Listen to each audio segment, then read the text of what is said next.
Now let us classify amino acid, classification of amino acid. सबसे पहले आ जाते हैं बच्चों न्यूट्रल अमाइनो एसिड।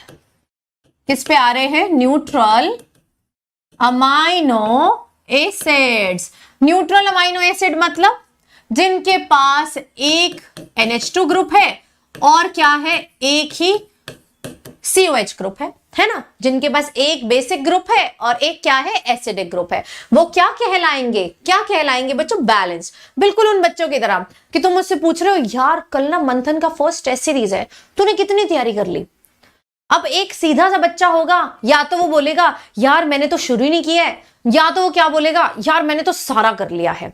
और एक बच्चा आता है, यार समझ नहीं आ रहा, पढ़ा तो है बट समझ नहीं आ रहा यार, लर्न भी हुआ है या नहीं हुआ है। होते हैं ना ऐसे बच्चे, पढ़ तो लिया यार, थोड़ा थोड़ा तो पढ़ लिया, थोड़ा सा यहां से कर लिया, यहां से कर लिया, बट समझ नहीं आ रहा। बीच के डिप्लोमेटिक। वैसे ही बच्चों ये न्यूट्रल अमाइनो एसिड भी क्या है, ना बेस की साइड लेंगे ना एसिड की साइड लेंगे, अपने बीच में प्रेजेंट है। किस में प्रेजेंट है?